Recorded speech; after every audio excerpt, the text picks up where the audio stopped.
Assalamualaikum warahmatullahi wabarakatuh. Halo sahabat PKI UIN Masa Surakarta, bagaimana kabarnya? Semoga kita senantiasa selalu sehat dan sukses selalu ya. Amin.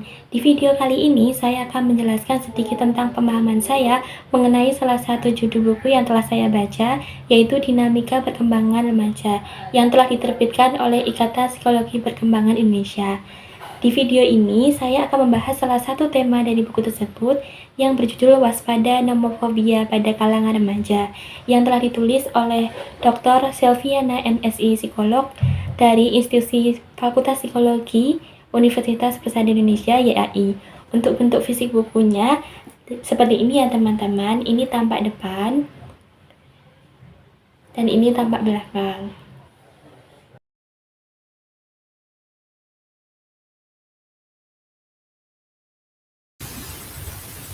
Baik, selanjutnya saya akan menyampaikan mengenai pemahaman saya setelah membaca buku Dinamika Perkembangan Remaja, khususnya pada tema Waspada Nomofobia di Kalangan Remaja yang telah ditulis oleh Dr. Selviana, MPSI Psikolog dari Institusi Fakultas Psikologi Universitas Persada Indonesia YAI, di mana beliau memfokuskan bidang keilmuannya pada perkembangan remaja. Sebelum saya membaca buku ini, saya beranggapan bahwasannya nomofobia hanya terjadi pada orang-orang yang kecanduan bermain game, karena keseharian mereka tidak bisa lepas dari game.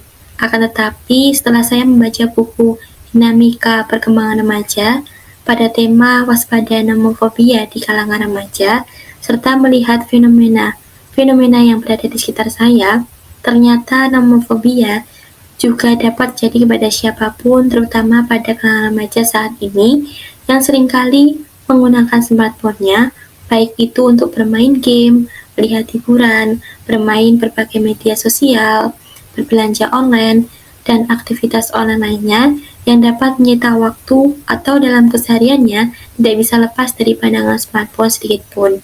Bahkan mereka memiliki keasikan dan kesibukannya sendiri daripada memperdulikan orang-orang di sekitarnya.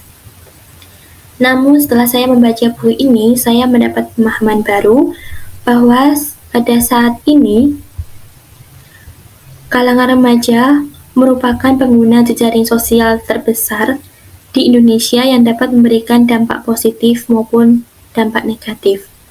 Secara positif, jejaring sosial dapat berguna dalam membangun relasi pertemanan, memperoleh informasi yang lebih luas, akan tetapi secara negatif, situs jejaring sosial dapat memberikan dampak perilaku seperti pertengkaran, penipuan, sikap individualisme, bahkan melakukan kejahatan cyberbullying, dan pelecehan seksual di media sosial. Hal ini perlu mendapat perhatian khusus karena kecanggihan dari teknologi-teknologi yang ada pada smartphone membuat banyak aplikasi yang memudahkan semua orang dapat mengakses media sosial dan dapat memicu remaja tidak bisa jauh dari smartphone-nya, atau bisa disebut dengan nomofobia. Para remaja biasanya menghabiskan waktu untuk bermain smartphone rata-rata 5-6 jam dalam sehari. Maka dari itu, remaja merupakan usia yang rentan mengalami nomofobia karena penggunaan smartphone yang kini telah menjadi bagian dari gaya hidup masyarakat modern, sehingga membuat kecenderungan nomofobia bisa terjadi kepada siapapun bagi pengguna smartphone. Sebelum saya akan membahas ciri-ciri nomofobia itu sendiri, saya akan menjelaskan sedikit mengenai apa sih nomofobia itu. Jadi, nomofobia merupakan rasa takut dalam diri ketika jauh dari smartphone, sehingga menimbulkan rasa kegelisahan, kecemasan, dan kesedihan. Nomofobia dianggap sebagai fobia pada zaman modern yang dialami oleh masyarakat modern sebagai interaksi antara manusia dengan teknologi informasi, terutama smartphone. Selain itu, manusia yang mengalami nomofobia ini akan merasa cemas bila tidak ada sinyal, kehabisan baterai, maupun kehilangan smartphone-nya.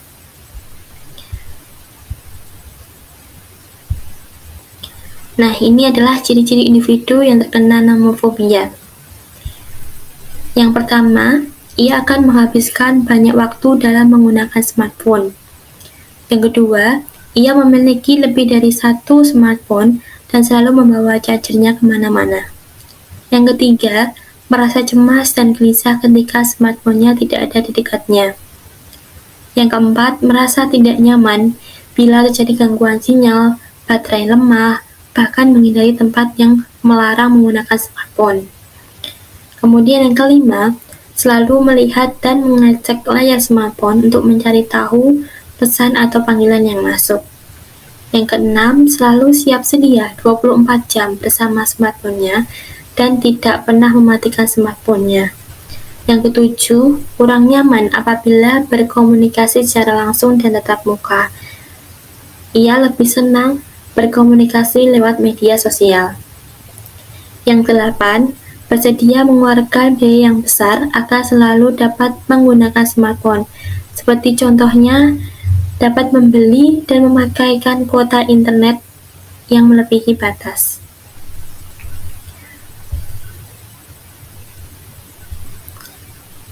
Nah, ini adalah solusi penanganan nomofobia pada remaja. Di sini peran keluarga sangat penting untuk menangani nomofobia pada remaja karena keluarga berperan sebagai pendengar kondisi yang dialami olehnya dan menyampaikan pesan-pesan dengan cara yang dapat diterima oleh remaja. Orang tua juga perlu bersikap konsisten dengan aturan dan batas-batas yang baru telah ditetapkan dan dapat diterima oleh remaja serta melakukan pemantauan dan memastikan dalam penggunaan smartphone. Nah, ini ada 4 cara. Yang pertama yaitu asesmen. Langkah ini digunakan untuk menentukan masalah dan perspektif remaja dalam menggunakan smartphone serta perspektif orang tua untuk menghindari tekanan pada remaja. Konflik yang terjadi pada remaja akan diklarifikasi dan dipilih untuk perbaikan, kemudian didiskusikan bersama dengan membuat aturan dan batasan yang jelas. Cara ini dapat dilakukan dengan orang tua berdiskusi dengan anaknya dengan tidak menghakimi atau menyalahkan anaknya, tapi dengan memberikan perhatian, melakukan diskusi bersama anak terkait apa yang menjadi masalahnya, dan memberikan pilihan-pilihan yang disepakati bersama antara orang tua dan anak tentang batasan dan aturan yang jelas dalam menggunakan smartphone, serta konsekuensi yang terjadi apabila remaja tersebut melanggar. Yang kedua yaitu pemberian motivasi. Langkah ini untuk memahami keadaan yang menyebabkan remaja mengalami nomofobia. Dalam hal ini, penting untuk menghargai pengakuan remaja yang membuatnya tidak bisa jauh dari smartphone-nya. Dan secara bersamaan, orang tua dapat memberikan motivasi pada anaknya bahwa pengalaman yang telah dilalui dalam dunia nyata juga tidak kalah memberi banyak pengalaman, kepuasan, dan pembelajaran hidup.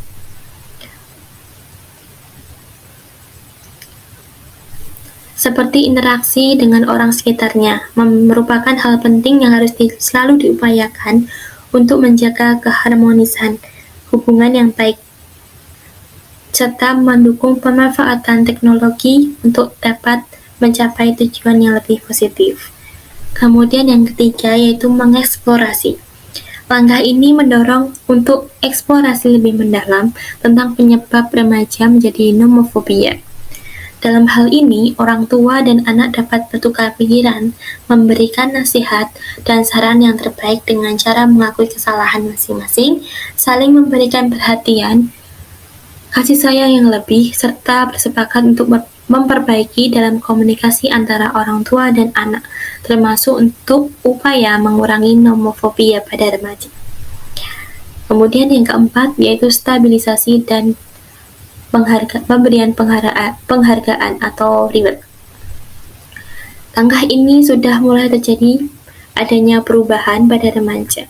Remaja sudah mulai mengontrol waktunya secara efektif dengan lebih menyibukkan diri, seperti mengikuti kegiatan sosial, kegiatan rekreasi, memperbaiki prestasinya, dan hubungan dengan keluarga maupun orang-orang di sekitarnya.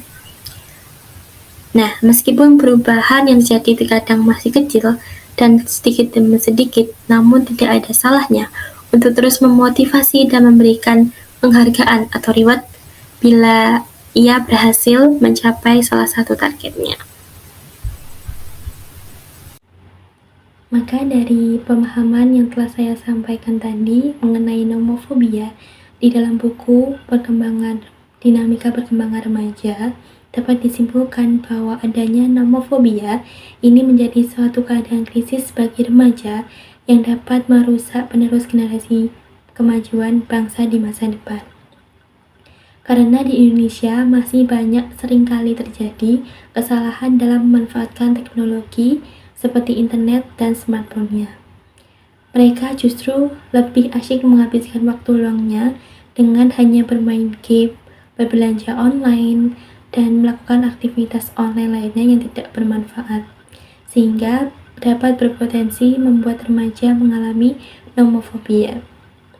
Oleh karena itu, remaja perlu adanya edukasi lebih mendalam dan diberikan fasilitasi dengan nilai-nilai serta kegiatan-kegiatan yang lebih positif agar mereka lebih memiliki mental yang sehat dan bijak dalam penggunaan smartphone. Semoga apa yang telah saya sampaikan di video kali ini mengenai pemahaman saya setelah membaca buku Dinamika Perkembangan Remaja, khususnya pada tema waspada nomofobia di kalangan remaja, dapat memberikan manfaat untuk kita semua. Kurang lebihnya saya mohon maaf. Sampai jumpa di video selanjutnya dengan topik yang berbeda pula. Wassalamualaikum warahmatullahi wabarakatuh.